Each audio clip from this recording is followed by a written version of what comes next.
Muy buenas tardes, bienvenidos de nuevo al curso de Historia Eclesiástica 1. En esta ocasión quiero retomar un tema que quedó pendiente de la clase anterior y que voy a explicar más adelante por qué lo estoy retomando ahora. Me refiero al mitraísmo. El mitraísmo era una religión oriental, pero que se volvió muy popular en el Imperio Romano en tiempos de los orígenes del cristianismo. Pero, ¿qué era el mitraísmo? Bueno, era la veneración al dios Mitra. ¿Cuál es el origen de este dios?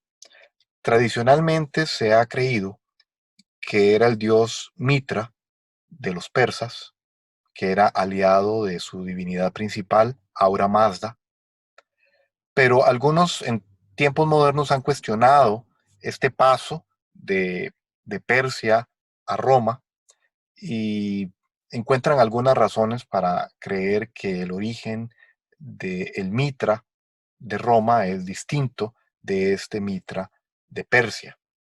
Sin embargo, todavía sigue siendo una posición discutida. En todo caso, ¿en qué consistía el mitraísmo? Bueno, se centraba en Mitra y un mito muy específico, y es el sacrificio de este toro. Al provocarle esa herida, mana de ella sangre y granos de trigo que llegan a consumir un perro y una serpiente. También hay un escorpión en la parte baja de la escultura que forma parte del mito, y un cuervo que no aparece representado aquí también tiene parte que ver en este relato o mito. ¿Qué es exactamente lo que significa o representa? Bueno, no lo sabemos a ciencia cierta. ¿Por qué? Porque el mitraísmo era una religión de misterio, una religión para iniciados. Eso quiere decir que solo los que pertenecían al culto y habían pasado por unos rituales de iniciación conocían todo el concepto del culto, todos los rituales y ceremonias. No la podían compartir con alguien que no perteneciera al culto, que no fuera un iniciado. Y no dejaron textos escritos para explicar sus creencias porque precisamente eran secretas. Solo debían ser compartidas con aquellos que pertenecían al culto. Sabemos algunas pocas cosas por los apologistas cristianos que criticaron o atacaron este culto, y una que otra referencia.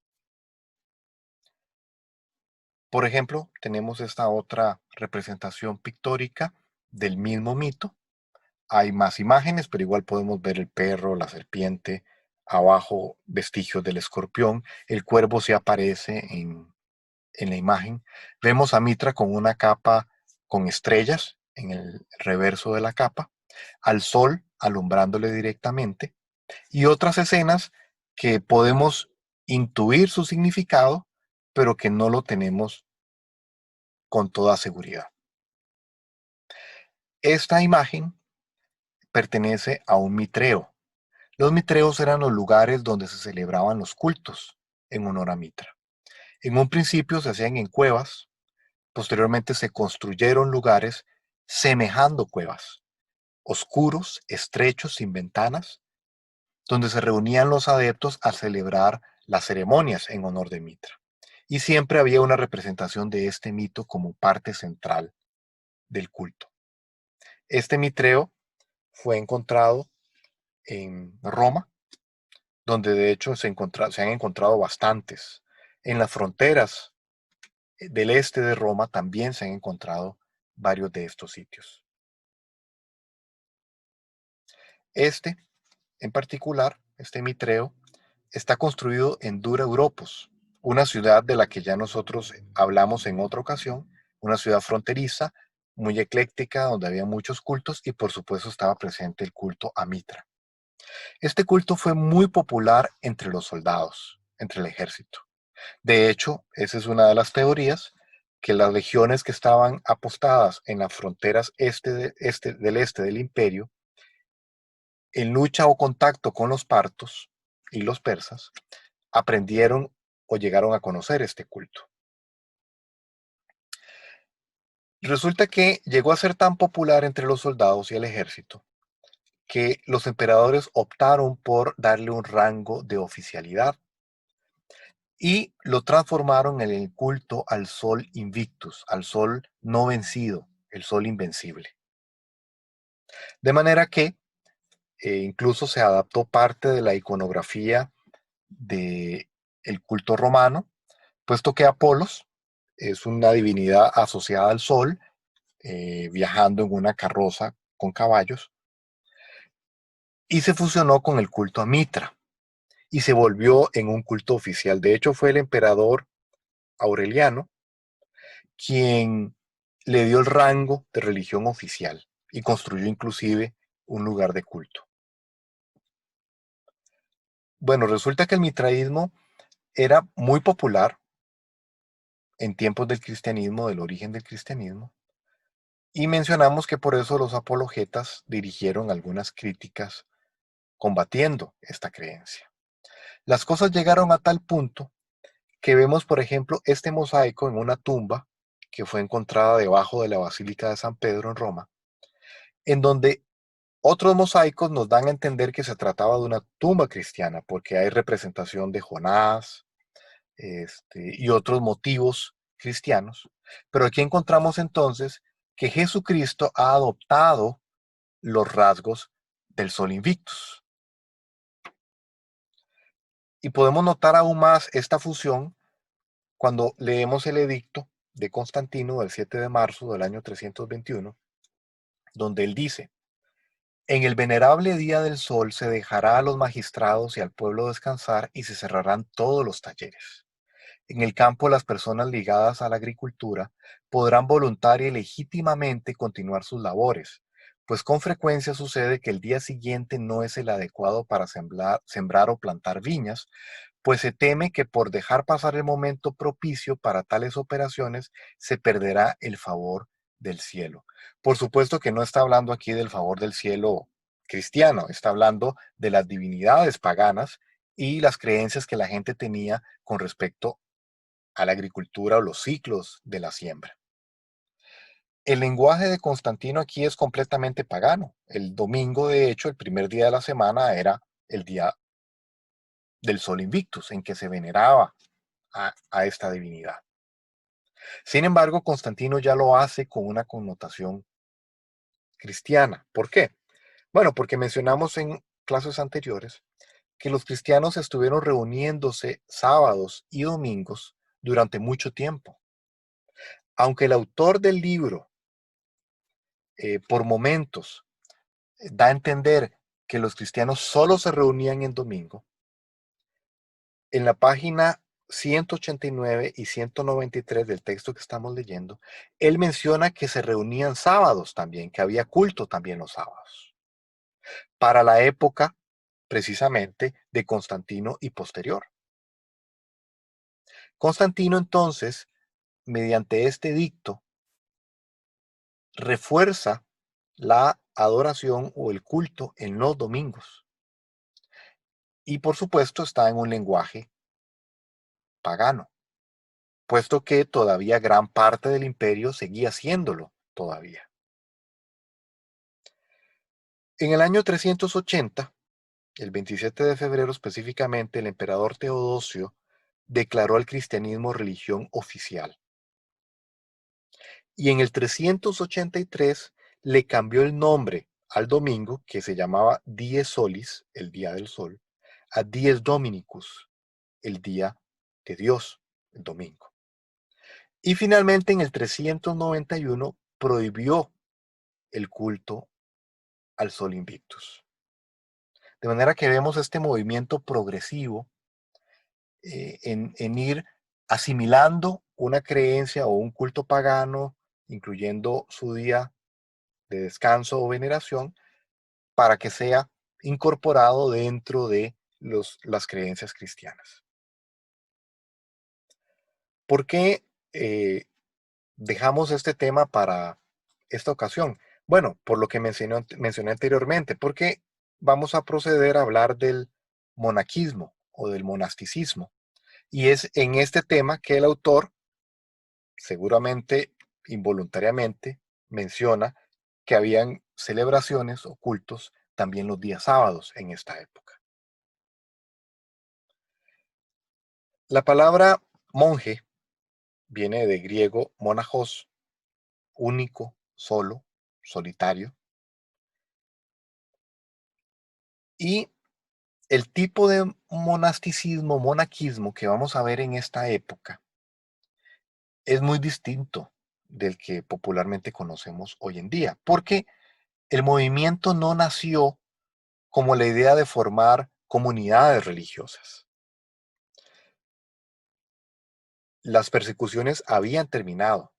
El riesgo de morir por las creencias había desaparecido. Y el testimonio a través del martirio, que era la forma más pura que se concebía de manifestar la lealtad a Jesucristo, ya no existía, ya no existía la opción del martirio como testimonio. Hubo una reacción de parte de los más devotos que no vieron con buenos ojos el acercamiento del imperio a la iglesia, la adopción de ciertas costumbres, el lujo o la gloria o la pompa en la iglesia, y decidieron más bien apartarse, buscar el retiro de esta realidad, huir de la tentación, y para eso fueron al desierto. Y estamos hablando de la parte oriental del imperio específicamente, donde nació este movimiento. Los hombres se alejaban de los otros y en la soledad del desierto procuraban encontrar a Dios mediante la meditación y la mortificación de sus cuerpos, el maltrato de sus cuerpos, con ayunos muy prolongados, pasando necesidades. Aunque la mayoría buscaba la soledad, no quiere decir que no hubiera pequeñas comunidades, pero eran pequeñas de algunos cuantos que vivían cerca o se juntaban para suplir sus necesidades básicas, pero en grupos muy reducidos. Esta es una imagen de San Antonio, eh, quien es considerado uno de los primeros propulsores de estas costumbres. No es el fundador, pero sí uno de los destacados al inicio. Él vivió del año 251 al año 356, se cree. Esta es una pintura del Bosco, Hieronymus Bosch,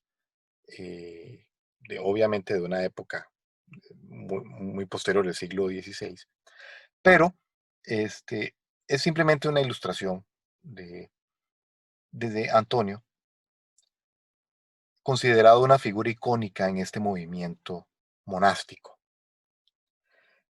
Hemos de decir que este movimiento encontró una contraparte en la parte occidental del imperio, pero mucho después. En el occidente no era tan accesible ir a un desierto, o no se encontraban zonas tan desérticas o despobladas. El clima era distinto.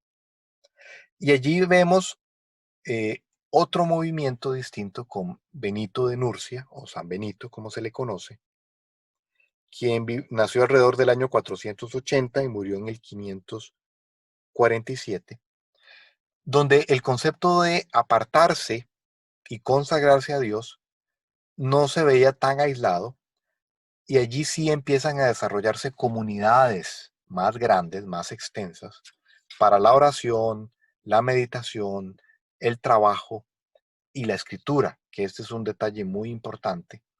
En estos monasterios se crearon los scriptorum, que eran secciones donde se copiaba la Biblia y otros textos sagrados.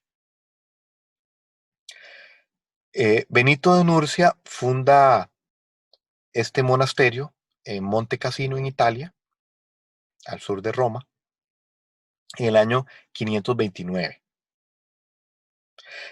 Y algo muy importante de él es que él es el primero en crear un manual o una regla, que en realidad era un conjunto de reglas, sobre cómo debía ser la vida monástica. Reglas bastante estrictas, pero que de alguna manera regularizan o dan una uniformidad al movimiento monástico, y se fundan otros muchos monasterios bajo esta modalidad, bajo esta filosofía, la de San Benito. Un detalle curioso de Monte Cassino, esta es una fotografía reciente, pero restaurada, porque durante la Segunda Guerra Mundial, en el año 1944, cuando los aliados invaden Italia para recuperarla, los alemanes que estaban allí estacionados y las tropas italianas se acuartelaron en Monte Cassino y fue bombardeado terriblemente, prácticamente quedó destruido en su totalidad, pero posteriormente a la guerra fue restaurado y reconstruido como vimos en esa imagen.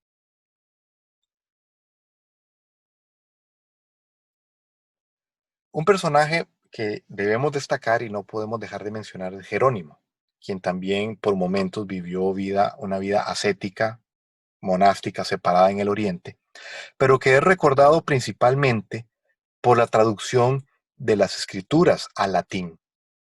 Ya existían algunas otras versiones de las escrituras en latín, pero todas habían sido hechas desde la Septuaginta, que recordemos era el texto griego del Antiguo Testamento, un texto escrito en Alejandría, en una colonia de judíos. Pero Jerónimo, quien era un erudito de las lenguas, dominaba el griego, decide acometer la tarea de hacer una traducción directamente de los escritos griegos disponibles, pero también del hebreo en lugar de usar la Septuaginta. Su conocimiento del hebreo no era tan bueno, por lo que se muda a Belén para perfeccionarlo, aprenderlo mejor y poder del hebreo hacer la traducción al latín. Esta versión, llamada la Vulgata latina, o sea, en el latín del vulgo, del pueblo, tuvo un papel muy, muy importante a lo largo de la historia de la Iglesia Católica Apostólica Romana. Por esto él es recordado y tiene un papel tan importante. Y otro personaje que no podemos dejar de mencionar es Agustín de Hipona, del año 354 al 430. Agustín nació en Tagaste, en el norte de África, al sur de Hipona. Y bueno, hay muchísimo que podríamos decir de él, pero pueden complementarlo con la lectura correspondiente. Agustín es recordado por su labor teológica principalmente. Hay dos obras muy importantes: Confesiones, que es una obra biográfica donde él narra su experiencia de conversión. Él practicaba el maniqueísmo, que era un tipo de cristianismo, y posteriormente se convierte al cristianismo de tipo católico. Y la otra obra importante es La ciudad de Dios, donde él expone muchos conceptos teológicos que le dieron forma a la teología de la Iglesia cristiana durante muchos siglos.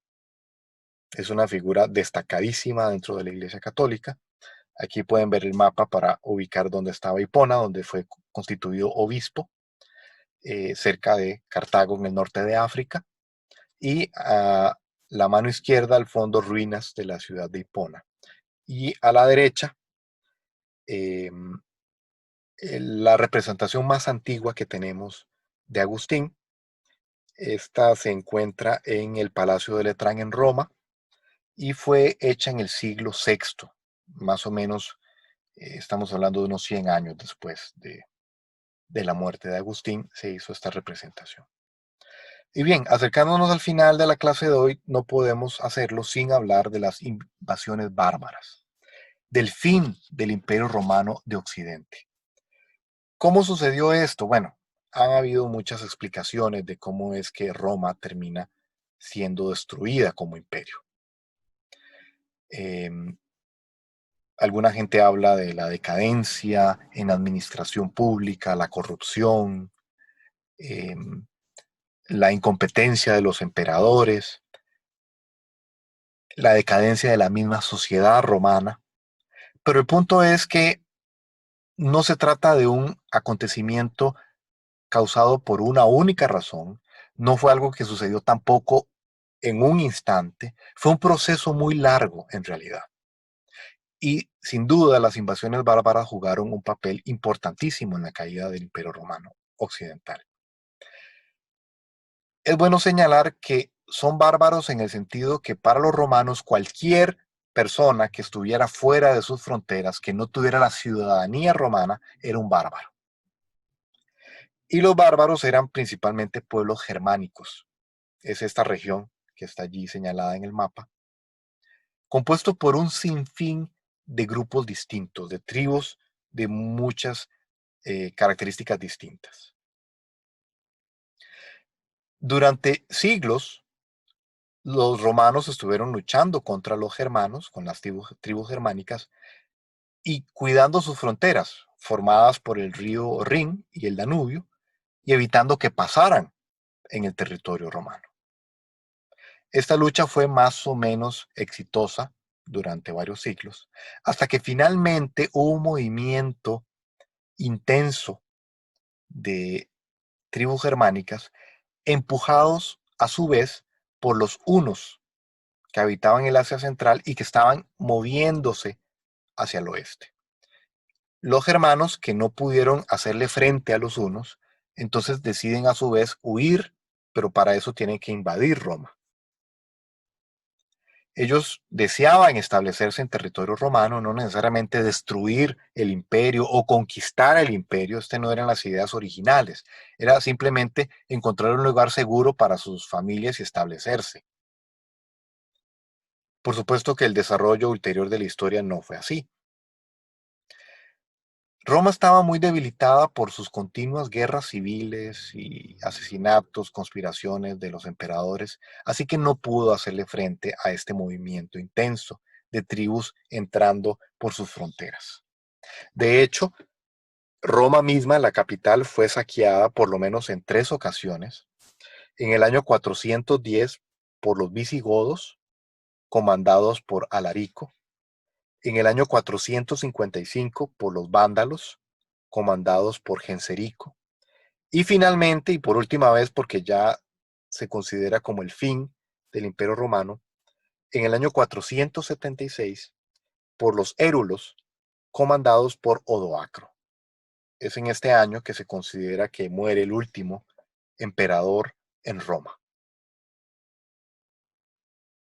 Aquí tenemos algunos de los grupos eh, romanos, bárbaros ya romanizados o ya establecidos en territorio romano. Los vándalos quedaron finalmente en el norte de África y tomaron las islas de Córcega y Cerdeña y Sicilia también. Los visigodos en lo que hoy es España, la península hispánica. Los suevos se quedan en lo que sería después Portugal. Los ostrogodos se establecen en gran parte de Roma. Los borgoñeses o burgundios en parte de Francia, Italia.